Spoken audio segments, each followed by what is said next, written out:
O cartório eleitoral de Pindamonhangaba iniciou o cadastramento biométrico. O processo tem como objetivo implantar a identificação de cada eleitor através de impressão digital, fotografia e assinatura. A assinatura deve ser digitalizada. O comentário é de José Carlos Cataldi, que também entrevista o chefe do cartório eleitoral de Pindamonhangaba.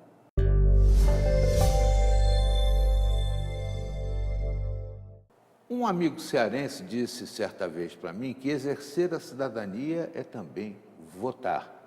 Pois olha, eu acho que ele tem toda a razão. E muita gente fica dizendo aí que o voto não devia ser obrigatório, que devia ser espontâneo. Tem muitas dúvidas que a gente precisa tirar hoje, recebendo aqui um outro cearense muito ilustre, né? João Amaro Pinheiro. Ele é o diretor do cartório da 90ª Zona Eleitoral do Estado de São Paulo, abrangendo os eleitores de Pindamonhangaba. Acho que devemos ter em torno já de uns 110 mil eleitores por aqui, e ele passa exemplos importantes para outras regiões também. João, satisfação em tê-lo conosco. O prazer é todo meu, Reginaldo, agradeço a oportunidade de estar aqui com vocês. Nós temos aí todo um processo agora de tornar o voto digital, né? E muita gente procurando o cartório, agendando. Está um rebuliço no cartório eleitoral. Exatamente. Nos cartórios eleitorais. Exatamente. O estado inteiro está com um movimento muito grande. Nós temos aí, como você disse, 110 mil eleitores. E, hipoteticamente, todos eles vão ter que passar agora pelo cadastro digital, né? E nós já gostaríamos de aproveitar a oportunidade para tranquilizar os eleitores de Pinda, que nós não vamos conseguir fazer isso para a próxima eleição. E não tem jeito de ser de outra forma, tem que agendar realmente pela internet, né?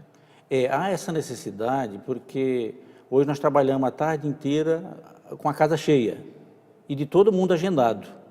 Então, aquele que comparece ao cartório hoje, o que a gente consegue fazer é aquele trabalho que não vai trabalhar com aquilo que não vai precisar da biometria, porque a biometria tem que ter o agendamento, e eu aqui gostaria até de lembrar o eleitor que a gente só consegue fazer a biometria dos nossos eleitores. Cada eleitor vai procurar o seu cartório eleitoral, porque Quer hoje... dizer, o sujeito que é de São José dos Campos, mora em Pinda, trabalha lá e tal, tem que fazer o cadastramento em São José dos Campos. Não pode tentar fazer aqui que não adianta. Exatamente. O eleitor, ele só consegue fazer a biometria onde ele vota. O eleitor que trabalha em Pinda e mora em São José, e ele é eleitor em São José, a gente não consegue fazer a biometria dele aqui. Nós só fazemos dos nossos eleitores. Agora, aquele eleitor que está vindo de um outro município e está morando em Pinda, né, já há alguns meses, nós vamos fazer a biometria dele, mas ele passa a votar em Pindamonhangaba. Ele deixa de ser eleitor lá onde ele era e agora passa a ser o nosso eleitor aqui em Pinda. E o que precisa para fazer esse cadastramento? Documentação? Então, nós precisamos de um documento original com foto, né? E aí vem aqueles RG, carteira de trabalho, né? Nós precisamos do CPF e precisamos de um comprovante de endereço. Todos esses documentos originais, não precisa levar cópia, né? E aí, com esses documentos em mãos, nós vamos fazer uma revisão dos dados desse eleitor. E aí, inclusive, vamos tirar a foto, vamos colher a digital, pegar a assinatura também dele digital, e aí nós fazemos essa atualização. Emitimos um novo título, né? E aí no título vem escrito que ele já fez essa identificação biométrica, né? Não tem retrato no novo título? No novo título não aparece a foto, né? Ele continua como o antigo, a única diferença é que agora vem escrito que ele já fez a identificação biométrica. João, a gente vai voltar a falar de eleição, mas eu queria saber um pouco da história desse João cearense. O Ceará exporta valores para todo o Brasil.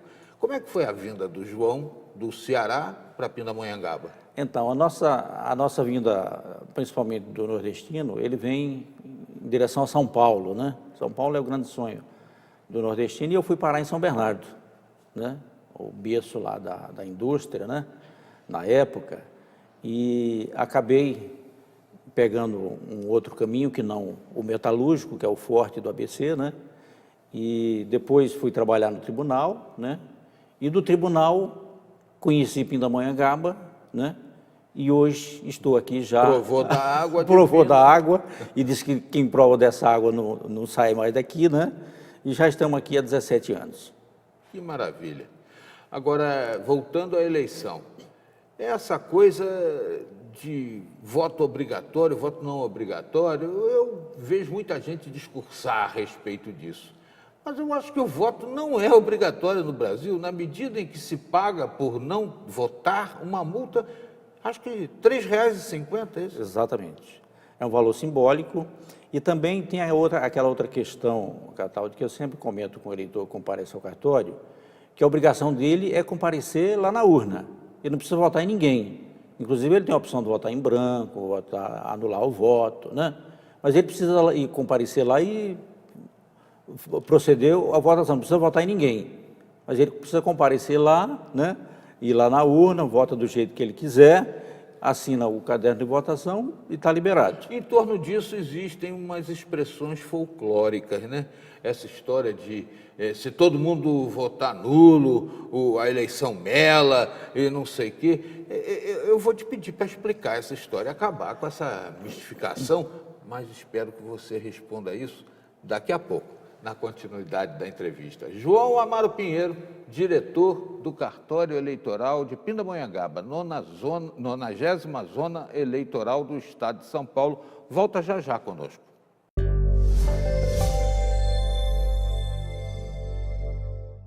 O repórter setorial alerta: essas receitas que prometem resultados milagrosos podem, na verdade, não ter efeito de longo prazo.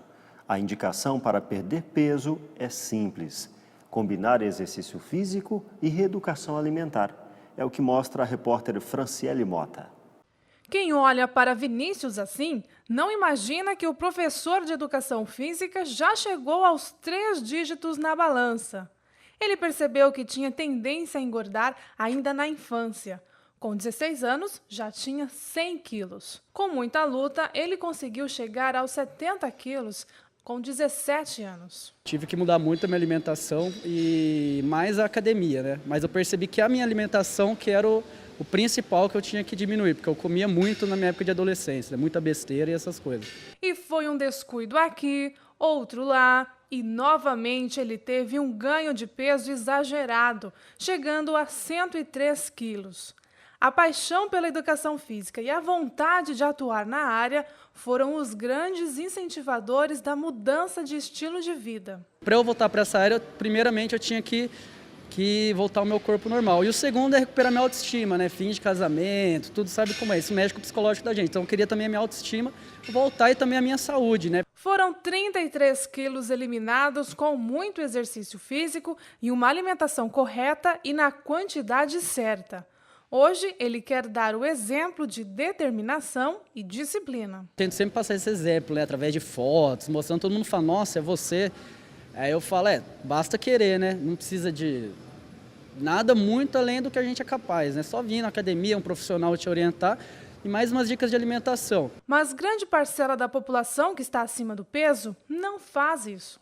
Aliás, as pessoas sempre estão em busca de uma receitinha infalível para emagrecer, como as dietas da moda. As pessoas têm que evitar um pouco essa ideia de dieta milagrosa. A dieta que você vai perder 5 quilos, 10 quilos, porque essas dietas elas são momentâneas. Você não muda hábito alimentar.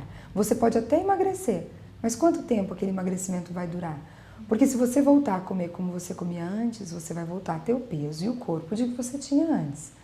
Então, essas dietas momentâneas e milagrosas, além de fazer muito mal à saúde, ela pode gerar aquele efeito sanfona. A obesidade tem sido uma tendência negativa nos últimos anos. O acesso aos alimentos prontos está cada vez mais fácil e o gasto calórico cada vez menor, devido às comodidades e à rotina corrida.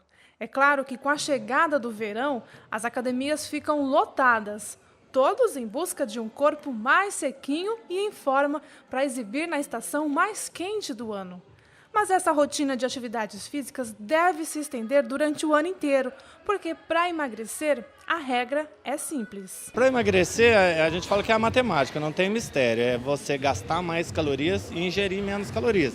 Lógico, existem alguns suplementos que ajudam a aumentar o metabolismo, né? Dependendo de alguns médicos, recomendo, dependendo da situação, alguns remédios que ajudam a diminuir o apetite, né? Mas alimentação, atividade física e um bom descanso, os três unidos, com certeza você vai ter um resultado e com saúde. O grande erro das pessoas é treinar demais e comer errado, com longos períodos de jejum.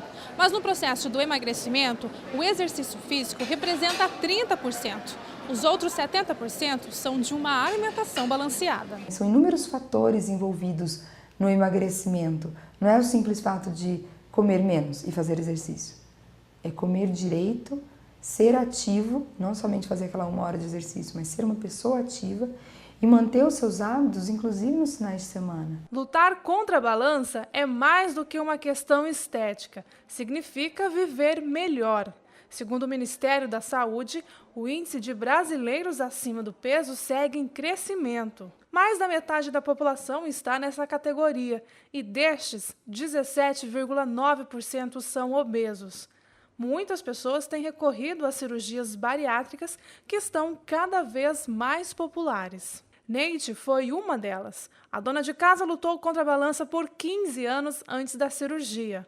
Os 50 quilos que eliminou também são créditos de uma rotina intensa de atividade e uma dieta balanceada. Hoje eu como o que o meu organismo precisa, não o que eu quero. Além do corpo e a saúde, a nova vida trouxe outras mudanças. Mudou completamente, mudei 100%. Todo mundo me fala isso, até meu humor mudou. Mas como toda cirurgia, essa também apresenta muitos riscos.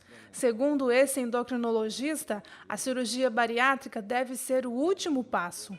Primeiramente, o paciente deve fazer uma tentativa de mudança de estilo de vida com alimentação saudável e atividade física. Se isso não for suficiente, recorrer a um profissional médico especializado para que possa, se for o caso, até associar medicamentos que possam auxiliar essa pessoa.